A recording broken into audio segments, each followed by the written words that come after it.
really need you when I say something like to stop. Do you not notice that every time I say something, you got something else to say? Because you always have No, something. but it's like, I'm sorry. It's like if you spill something, get it up. That's only right. I swear, you are the best and worst coworker ever. No, because you just always got something to say. Well, I wouldn't be your mom if I didn't have something to say. That's true. Start this podcast so that people think that we have a perfect mother-daughter relationship because we do don't. We not. Didn't we argue like 10 minutes No, before? because I was like... Anyways, we will not talk about how we argued, but we were little... No, it happens every time we start recording. Like, we just get on each other's nerves. Like, she always has something to say about something. I think we both have nervous energy. And no, I'm not nervous at all. You just kind of get on my nerves. Well, I was nervous. My generation, we did not grow up in front of the camera. Now, you pull out a Polaroid, I'm Girl. like, ow, ow. But it's like I see the camera and I'm like, oh my God, it's recording. It's recording. Hit it. Hey guys, welcome back to the new episode of McNights of Magnolia, and I am Naya. I'm Dana. And I really think that's it. What'd you do this week? Actually, it's been a very busy week. So, let's see. I went to a birthday dinner at a new restaurant. Oh, I know what else. The funny thing is, you know how I like to give animals like personalities. Yeah. Or I like to... Yeah, like we used to, like when Leo was riding, we would walk around and be like, what voice do you think this horse has? Right. Like, yeah. Like one of the horses had like vocal fry. She's like, yeah, like this is just too much work for me. This is like too hot. She sound like Kourtney Kardashian. It was just really funny. Easy. Yeah, it was just really funny. So I was walking down, you know, the stalls or whatever, giving horses different personalities, like and all that by stuff. yourself, right? Just, I mean, were you like by yourself walking up and down and giving them personalities? Yes. Okay. I know, that was cool. And then, do you remember Barbara? I remember Barbara. The horse Barbara. Who names a horse Barbara? Barbara, this is Shirley. Like, no, sorry. But woman wait. to woman. Wait. Sorry. I'm so impressed, first of all, that you know that song. You were raised right. I was raised right. No, but every time I think of the name Barbara, like that's just the first thing. Barbara, this is Shirley. But remember how she used to have like the side swept bang? Oh my God, she did. And Barbara was thick. Barbara was thick. Barbara is a horse. Like, I feel like we should specify. Barbara reminds me of like a mom that is just like at her wit's end. Like a mom of six, like with 6 boys. Right. That is Barbara. She's a mom with 6 boys. And they're all like under the age of 7. Yes. Like, she just looked Barbara. Like she would drink White Claws and like chain smoke Virginia Slims or something. Like she just, I wanted to hang out with Barbara. Like I really was like, Barb, we could be friends. She's like, listen, Barb, let's just have a quick little gab sesh. We could totally hang out. That's it for me. What about you? What's going on with you this week? Low-key like working, and I like the fact that I work because I like having my own money. I love you having my own money. Like it's just like you don't understand. Like it's just like a convenience factor as well. Because what else is going on in your world? Nothing. Oh, yeah. Boys are stupid, Mom. Why? And I hate them all. What happened? Literally nothing even happened. They're just like weird. Like I just like sometimes I'm just thinking I'm like, what do you even want? Like, is that maybe like... they don't know. But the thing is that why are you wasting my time if you don't know what you want? Like, leave me alone and figure it out and then come back to me, please. But, and I'm not defending boys at all, but at your age, do they really know what they want? But he's older than me, though. Oh. Not too old. Not too much older. Like, he's 19. So, do I know this person? No, you don't yet. How do you know this person? I will tell you when the time comes. I mean, the time has come, sister. Speak up. He graduated like a year or 2 before me and stuff like that, but... Okay, so you do know him. Yeah, like he's not like some rando on the internet or anything like that. Like, I actually know him, met him, whatever. But yeah, he's just acting weird, and I'm about to just hit that block button and just go on with my life. But I feel like that's too mean. It is. Okay. It's like, just... Bye. I don't I'm not good in relation. Like, I'm not. I just don't get the whole block thing. It's like, just don't talk to him or just voice how you feel. It's like, I don't want to talk to you because I guess I'm just like communication annoyed. is key. I'm just like annoyed because like he'll say these things and he'll be like, he's like, oh, like, he was like, I really like talking to you. He was like, I think like we should go on a date, da da da da da. And I'm like, oh, okay, like if I'm off work and like, you know, my schedule, whatever, like I'm down to go. And then like the next day he's just like, it's like off and on. It's like hot and cold. And I'm like, I don't have time for these stupid games. Good for you. Like, this is so dumb. Good for you. Like, people make time God, for the things they want. So exactly. do not. If he wanted to, he would. Yes. If he wanted to, he would. Good. Yes, he would totally make time. Listen, it's so I'm his saying loss. 10 things I hate about you. Homeboy learned French for that girl. He learned French for her. It is his loss. It's not even like a loss thing. I'm just like, why are you acting like that? Like, stop it. I mean, you know, people are just weird. But... Whatever. But yeah, that's really it that's going on in my life. Well, good. So what are we getting into today? Excuse me. We are getting into the complexities of mother-daughter relationships. Because like you said last week, they're very complex, I feel. Oh, very. Like, I think that the mother-daughter relationship defines who you are as a person, and I will wholeheartedly agree to that. Like, I will stand by that statement. Yes. How so? I think there's a way, like, you come from your mother. Like, you grow in her for 9 months. You guys are literally attached. Yeah. For 9 months. That is true. And then, like, you come out, like you gave us life. You know what I mean? So I feel like there's always going to be a way that even whether it's like a son and a mother or a mother and daughter, I feel like there's always going to be that emotional connection no matter what. So that's why I feel like the mom, like the relationship with the mom definitely defines who you are as a person over your relationship with your father. There have been some times in our relationship, not lately, I want to say like when I was 16. Oh, that was a rough year for both of us. Yes. That was like probably one of the hardest years. Yes. And there were times I didn't feel heard. I didn't feel seen. Like, I don't know what it was, but I like genuinely like hated your guts. I mean, like, I don't like that. Actually, I shouldn't have said that. That sounds really mean. Hate is a strong word. Like, of course I loved you, but I didn't like you at all. Is that bad? No, because it's I think you've heard your dad and I say that phrase a lot. I love you, but I don't like you right now. I don't like you right now. And I think it's perfectly okay to say that. I think it's healthy to admit it too. It's definitely healthy to admit it. And if I'm being honest, me and my mom didn't get along, especially when I was 16 years old. It's something about you get to drive at 16, you're operating a vehicle, you're getting a license, you start smelling yourself, you explain to some people what smelling yourself means, because that's in like an oldish slang. Really, Naya? Like, people don't really say like I'm smelling myself anymore. Okay, so what do they say? I'm just like feeling myself. It's the same thing. Okay, well, people don't know that, so I was just letting them know. Okay, continue. Whatever. Oh my goodness. Like, they start smelling themselves. Like, yeah, they start smelling themselves. They get too big for their britches. Is that old too? Yeah. Okay, but you get the gist, right? But you definitely get the gist. Yeah. And so they think their shit don't stink.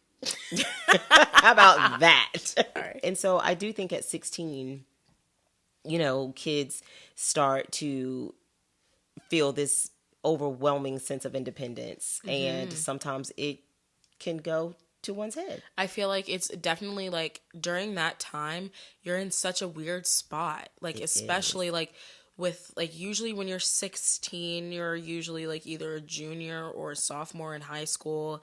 College is getting really close. You're having to deal with like all this future independence. And then you come home and you're like, wait, but I don't actually have the freedoms that come with the independence that I'm striving to succeed with.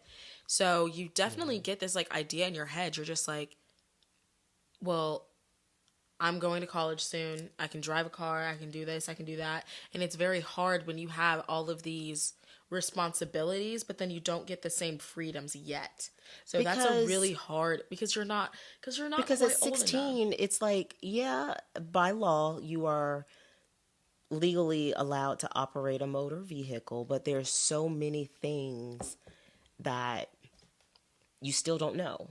No, exactly. And I don't think that just because your age dictates that, you're 16 and, whatever, that doesn't automatically dictate you get to do whatever it is that you want to do. Even at 18, I still don't believe that because... Yeah, we get into that. That's one of the problems we're facing right now. Yeah, and it's going to continue to be a problem because it's like you're legally, like you are allowed to fight for your country. You are allowed to vote. But I can't take tequila shots. Like, I just don't get that. I mean, absolutely not. I'm just kidding. That was a joke. I'm sorry. Right. And so it's just like things aren't just, given to you. You definitely have to earn them. Right. So that's where I stand with that. I, was doing a little bit of research and I came across this article on Psych Central. Okay. These are a couple tips to bring the mother and daughter closer together, right? And this is specifically geared towards mothers. And so the first step is to be open-minded. That really hit home. No. What is that? No. You've always been open-minded. Like, I can't even say, like... I actually think that you have. Like, you're not a closed-minded person. Dad maybe is more closed-minded than you, but you definitely, like, when we are in a discussion about certain things, you'll definitely be like, okay, well, just tell me, like, what you think about it. Like, I can express myself and express how I feel about it. And you're like, okay, I like this part of it, and I like how you said this, but this is still the main issue for me. So you've always been open-minded. But I feel like a lot of parents, they think that it's their way or the highway. You know what I mean? Or I definitely said that wrong. No, you said it right. Okay, good. Yeah. Ever since that 75-35, I keep second guessing myself. That's funny. No, but like I feel like some parents, they're just like, it's like my way or no way. And I'm just like, to a certain degree, yes, there are some things that as a parent you don't want to budge on. But you also do need to take a moment and look at like what your child is asking you. Like they're obviously like sometimes we're crying for help. And I hear you 100%. It's just not always as easy to bend because it's like, like we were raised a certain way or a lot of times we parent the way we were parented. And so honestly, a lot of your friends' parents are roughly my age. We weren't parented like that. Like we weren't really, like it wasn't a discussion. Right. It was their way or the highway. Exactly. So but then I feel like difficult. That back then that was a very I feel like that was a very toxic time. No. I do think a little bit though. Like I think that like I'm not saying that I need to be able to express myself all the time and get my way all the time because, like, nah, that's just not how things roll here. But I feel like at least you let me get it off my chest. Whether it changes anything or not, it's still... No, I'm serious. It still feels good to be able to express it. I think toxic is a very strong word. It is a strong word. I apologize. And I don't really think it's toxic. I think maybe unhealthy would be a better term. Yeah, I agree. For it. But I definitely don't think toxic. Because, I mean, we all turned out okay. We're the ones holding down the world right now. Us Gen Xers. Yes. Okay. Or are we Gen Z? All right. So the other one, the other tip was, it said to back you. To always support you. To have your back, like if there was ever any issue or, something like that, to have your back. Mm-hmm. And I do feel like I 100% have your back. Do. But if you're wrong, I am going to tell you you're wrong. In private. But, yes, but I'm going to tell you. I'm still going to tell you because right. I think that is a disservice to you to always back you even though you're wrong. Right. But I think there's a difference between like, backing you, like, I feel like if you're in a situation and you're in the wrong, like, I feel like it is, like, the parent's responsibility to help you get out of that and, like, put on a brave face. But once, like, we hit closed doors, we're like, you're so stupid. Like, this is just not right. This is not the way to go. But I don't think that doing it in front of others is a healthy way to do it because it will embarrass them and it'll make them feel less than.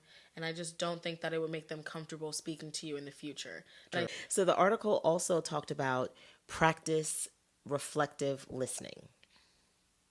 What does that mean? So, so it says reflective listening involves paying special attention to the content and feelings your daughter is expressing when she talks. It's about being emotionally available. Give me an example. My takeaway from that means like when you're saying stuff or when you're telling me how you feel, I need to have like affirmation words with you. It's like I understand what you're saying. I hear you. You're seen.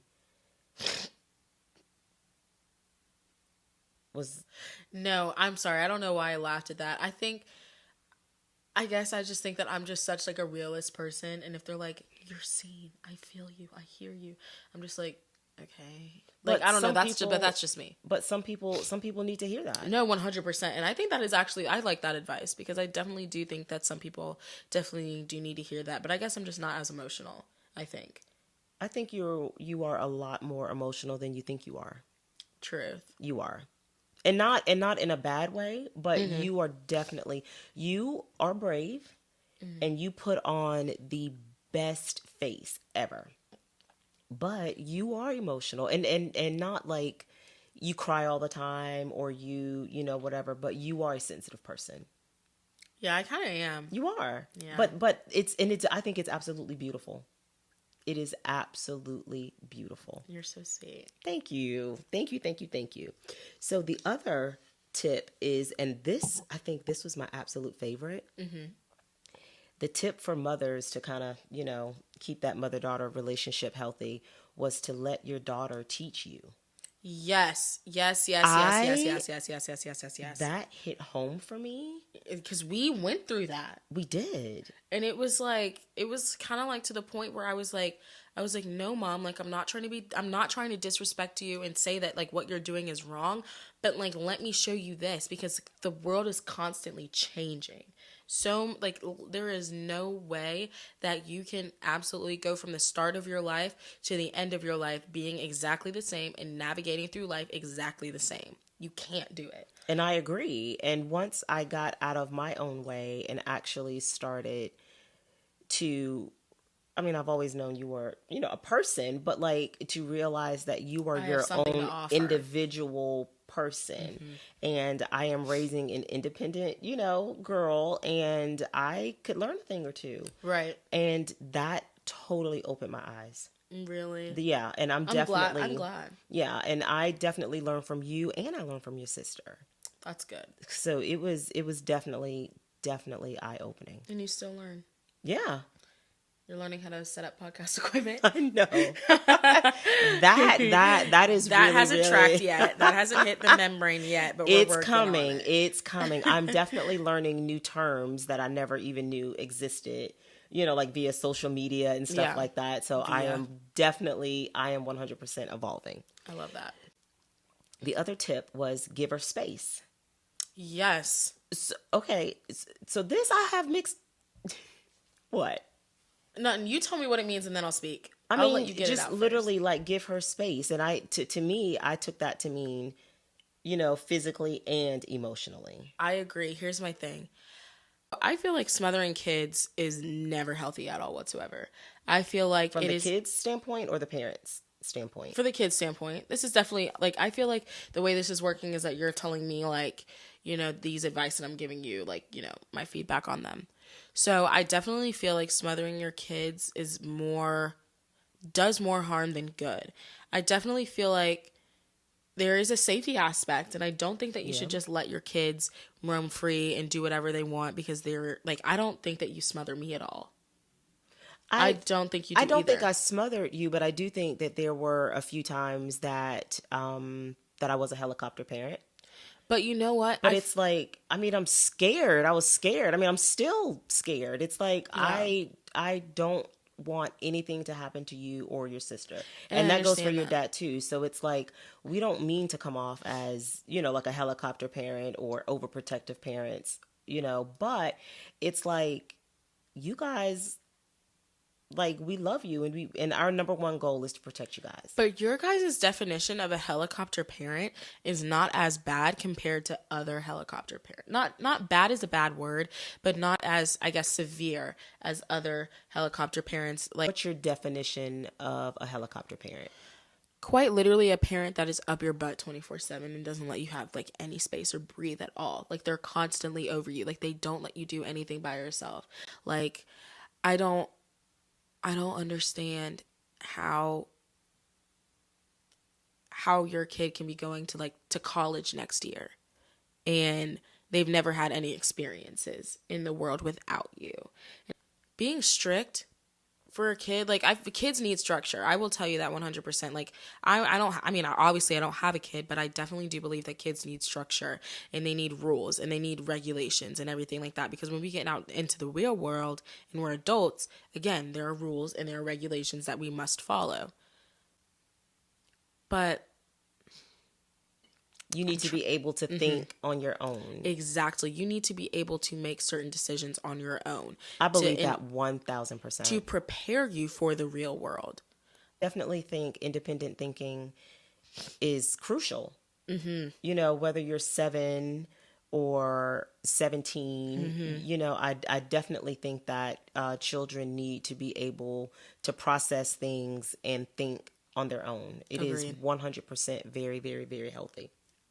Yeah.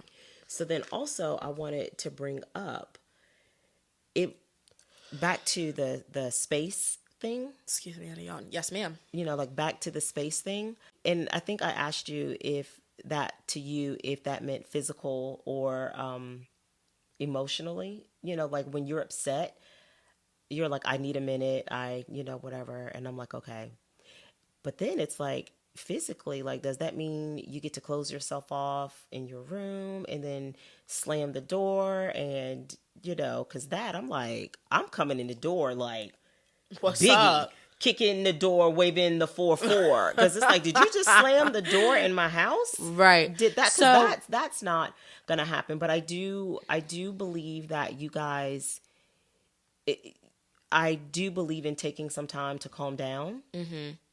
But here's my thing. I feel like everyone is different, and I feel like I've been fortunate enough because you guys have definitely raised me in a way where I feel comfortable expressing myself and telling you what I need and genuinely needing what I need, if that makes any sense. Needing what I need? What do you mean? Like, sometimes people will think that they need one thing, and then it turns out they need the other. Like, they don't know themselves emotionally, and they don't know what they need for themselves. And that's because, again, you're still growing. Exactly. But I feel so sometimes, like, we will ask you, well, what do you need from us? And you will flat out say, I don't know. Yeah. And that's but okay. It's okay to not be okay and not know how to fix it. I agree. It's totally okay. But just knowing, I think that you have support from your loved ones, you know, from your parents, I think that helps a lot. It 100% helps.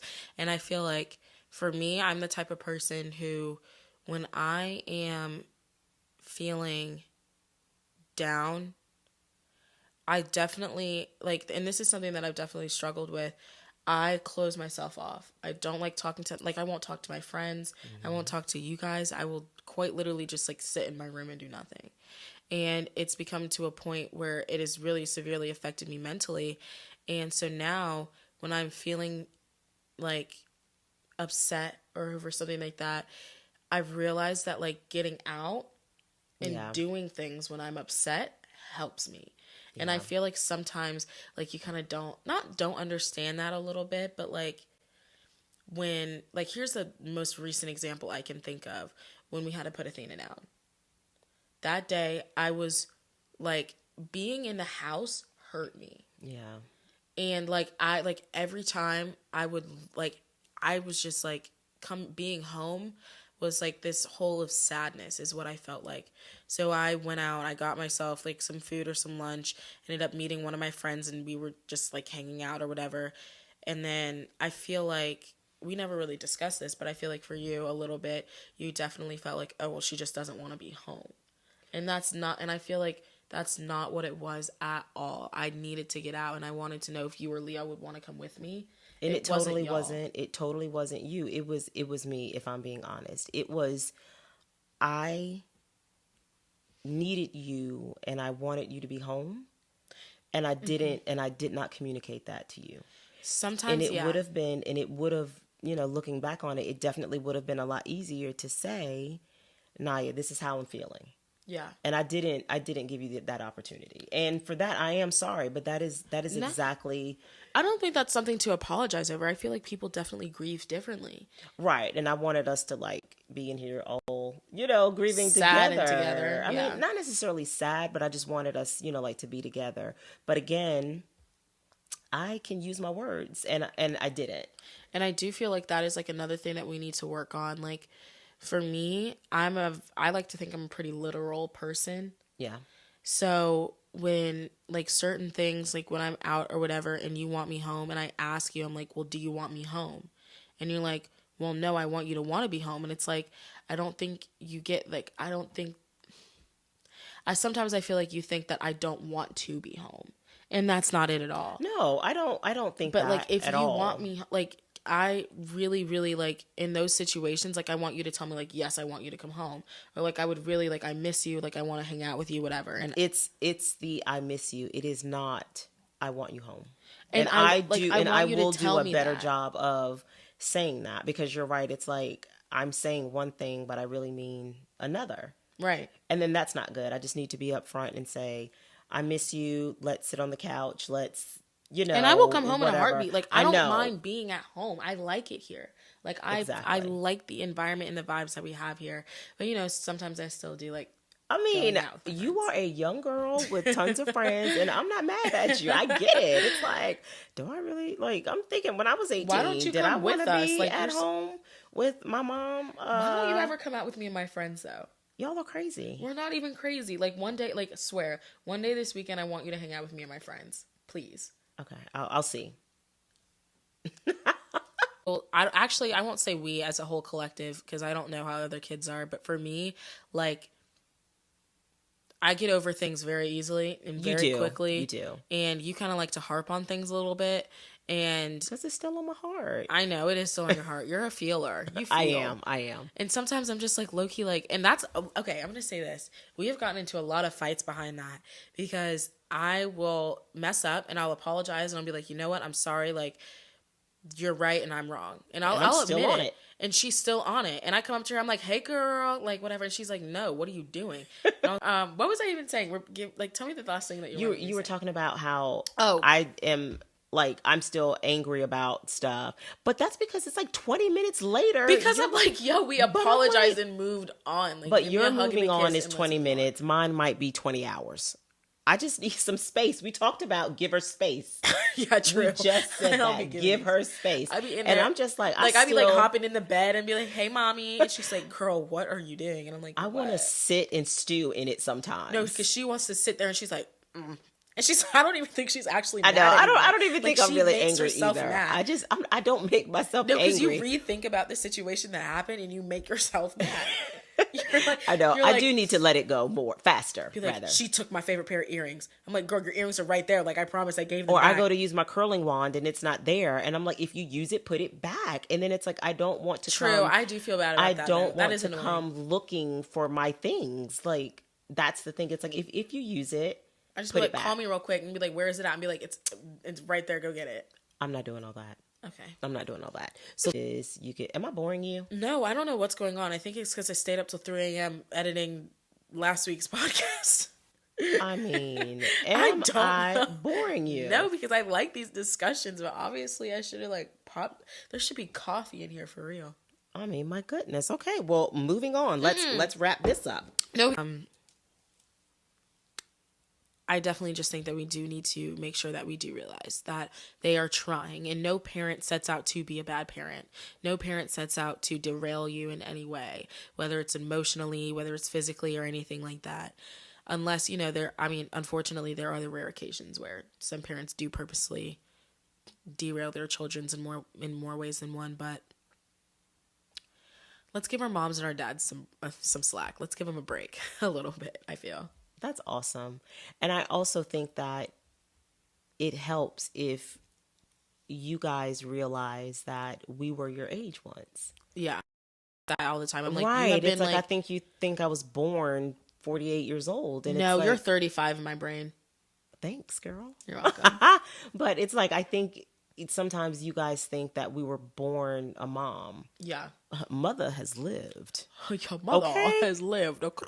Right. And so it's like, I don't want you to, and I've never shied away from any of that. Like, I've had tons of experiences. I've done, like tons of irresponsible things. I've done, all the things. Most of all the things. So my whole point is I've never wanted you, like I've always wanted you to have tons of experiences, right?